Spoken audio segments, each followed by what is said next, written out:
Here we go, last section in chapter 4. Kind of exciting, long chapter. This is section 10, and it's called Write Quadratic Functions and Models. So our focus here is to generate the equation of a quadratic given information, typically points for the quadratic. Vocab-wise, best fitting quadratic model, a model given by performing a quadratic regression on the calculator. And we did this with we did this for linear regression as well. We did the spaghetti lab and such. No lab for quadratics, unfortunately. So here we go. So we're going to write a quadratic function in vertex form. So why vertex form? Well, notice, here the graph of a parabola is given, and our objective is to write its equation. And it's clear that one of the points given is the vertex. So the best equation to pick from, and again, we have 3 different equations for quadratics. We have standard form, vertex form, and intercept form. So it's clear we should pick vertex form. The vertex is -2, -3. So in the formula, we would write +2 -3. Be careful with the +2, right? The formula says -h. H is -2. 2 negatives go positive. So the real question is, hey, what's this a factor? And just by looking at the parabola, you can kind of, well, first a is going to be positive. And then the shape, I can see that it's not 1, right? 1 would have put it here. It looks like it's probably going to be 2. But the best thing to do is to plug in a value and solve for a. So the easy point to plug in, and you could plug any point that's given, but easy one is the y-intercept. So we will substitute 0 in for x and 5 in for y. So that's exactly what we do. Instead of y, we write 5. Instead of x, we plug in 0. And then don't forget that we already knew that this was +2 and -3. And now you should breathe easy, right? Now you're looking at an equation where a is the variable and you need to solve it. So it looks like this would be, we'd add 3 to both sides and get 8, right? 2 squared is 4, so we'd have 4a. And it does look like that a solves for 2, which we kind of, again, we had that hunch. We saw that was positive. It looked like it went over 1 up 2 already. So, and then we've got it. Equation of this parabola is 2x plus 2 squared minus 3. Nice. Next example, we're going to do the same thing, but now we're using intercept form. Why would we use intercept form? Because the intercepts are given, right? Notice the vertex now is somewhere down here, and I don't know where it is, so using the last equation wouldn't help me at all. Plugging in these guys, the vertex x-intercept of -3, I would write +3, and an intercept of 2, I'd write -2. So again, you've got the setup. You need to solve for a, and I got to admit, I know a is positive here, but it's a little harder to see exactly what the value of a is. So we're going to use some other point, and they pointed out -2, -4. So that's the point I would use. And so I'm going to solve for a by using -4 for the value of x. I'm going to use -2 for the value of x. I think I said y earlier. I apologize. Right, -2 again for x. And I'm solving this equation. Looks like this would substitute to 1, right? And that would be -4. And then it looks like I would multiply this to -4, divide. Look, 8 comes out to 1. It's a little algebra I did in my head. I apologize, I didn't write it all down. The final equation would be y is equal to, I don't need to write 1, so I won't, plus 3, and then x minus 2. And you've got the equation, again, in intercept form. If somebody said, hey, I want it in standard form, just multiply it out. Why don't you go ahead and give these two a go? So you're given the 2 intercepts, right? So -2 is an intercept and 1 is an intercept, and then a point on the graph. I would definitely use intercept form to solve for a. And then here you're given a vertex and another point, so use vertex form. Go ahead and hit pause, and I'll show you the answers in a second. And there are the 2 equations. So a came out to 2, right? You hopefully substitute your intercepts in correctly. I showed my work here. And so given the point -1, -4, I plug -1 in for x, -4 in for y, and then I just solve for a.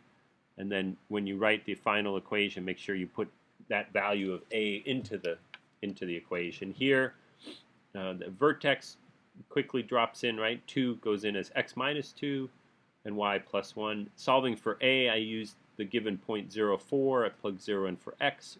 for and for y, and I solved for a. Nice job. So here's the hardest one. If you're given 3 random points, you have to use standard form. So standard form looks like that. We're kind of given a break here because one of the points is the y-intercept. So right away, if you set x equal to 0, you solve for c, and c is 6. And that's a huge break. If you're not given the y-intercept, this is a very, very hard. It actually becomes a system of 3 variables. So I'm just going to kind of scroll down and kind of walk you through, and it's quite a setup, right? So you're using standard form, and you're plugging all 3 points in for x and y. So when you plug the first point in, you get this equation, right, with 3 variables, which is concerning. But notice when you plug in the second equation, you solve for c, which makes it a big break. And the third point you plug in, you get your third equation. So you're really solving a system of 3 equations, and I put blue hash marks there to help you see them. What really we benefit from is that we can make c equal to 6, and then you really get down to right here, which is a system of 2 equations. And so we review that. You do your elimination method, solve for a, substitute back in, solve for b, and then you've got your final equation. This is a hard problem, and it takes quite a while, so you really got to prepare yourself. But again, use standard form, plug all 3 points in for x and y, and then solve for a, b, and c. And we got a huge break by just being given the y-intercept. And thank goodness we have the calculator, right? Nice machine. We can type in, and in this case, they gave us 5 points. And, you type this into your calculator under the stat button, right? You go in, and list 1 would be the x values, list 2 would be the y values.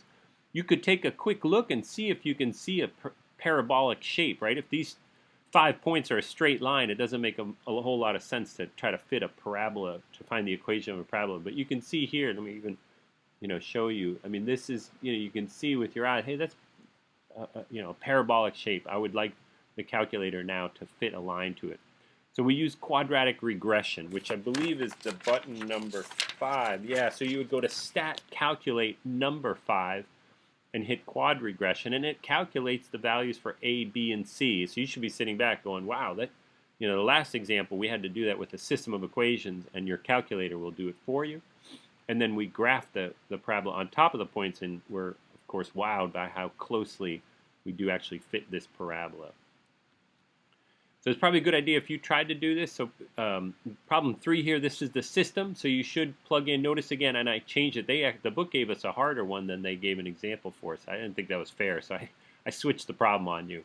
So, 0, -5, you should say, oh, that's wonderful. Now I know that c is -5, but you still need to set up a system of equations to solve for a and b. Go ahead and try that, and then also get your calculator out and try to plug these points in and refresh yourself on, the stat button, entering data, a stat plot, and we'll work on that in class. There are the answers, right? So, sorry, my work didn't come out so great here, but I'm plugging in 2 for x and 1 for y, and I got this first equation right here.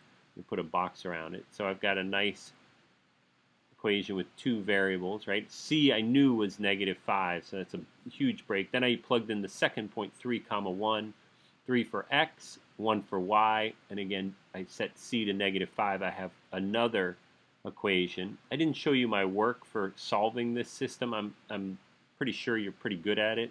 I would do elimination. Notice b and b, you set one equation, multiply by -1, and add the 2 equations. You'll solve a quite quickly. Here's the final answer. You should be able to get this. And then secondly, if you plug these 10 numbers into the calculator, hit a quad regression, you should have gotten this for an answer. And if you didn't, we'll have to work on that in class. I will see you in class. Thank you.